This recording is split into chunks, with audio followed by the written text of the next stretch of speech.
Bank sir ఈ 485 rupees తీసుకొని 5000 ఇవ్వండి. ఇదిగోండి. ఏంటి 485 రూపాయలు తీసుకొని 5000 ఇవ్వాలా?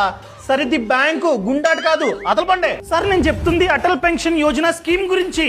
సారీ సార్, ఆ గవర్నమెంట్ స్కీమ్ గురించా? సార్ ఈ స్కీమ్ ప్రకారం నా ఏజ్ 28 కాబట్టి నేను ప్రతి మంత్ 485 రూపీస్ నాకు 60 ఇయర్స్ ఏజ్ వచ్చేంత వరకు కట్టాను అనుకోండి. 60 ఇయర్స్ ఏజ్ రాగానే ప్రతి మంత్ 5000 పెన్షన్ రూపంలో నా బ్యాంక్ అకౌంట్ లో వేస్తూనే ఉండాలి. ఇలా నేను చనిపోయేంత వరకు వేస్తూనే ఉండాలి. నేను చనిపోయిన అనుకోండి, ఆ పెన్షన్ నా వైఫ్ కి క్యారీ ఫార్వర్డ్ అవుతుంది. సో ప్రతి మంత్ 5000 రూపాయల పెన్షన్ ఆమె బ్యాంక్ అకౌంట్ లో పడుతుంది. అది కూడా ఆమె చనిపోయేంత వరకు. ఫర్ ఎగ్జాంపుల్ ఆమె కూడా చనిపోయింది అనుకోండి, నా పిల్లలకి 8.5 lakhs లంసమ్ గా మీ బ్యాంక్ అయితే ఇవ్వాల్సిందే ఈ స్కీమ్ ప్రకారంగా. అది కడదామని వచ్చాను. అబ్బో బాగానే ఎంక్వైరీ చేశారు సార్.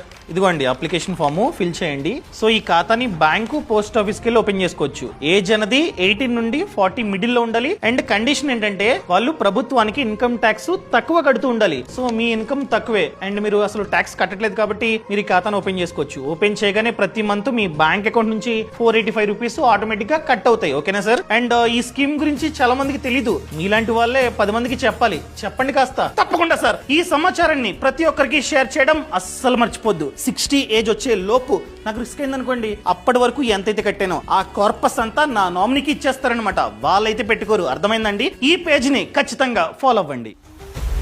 బాస్ వాలా, బీ ద బాస్.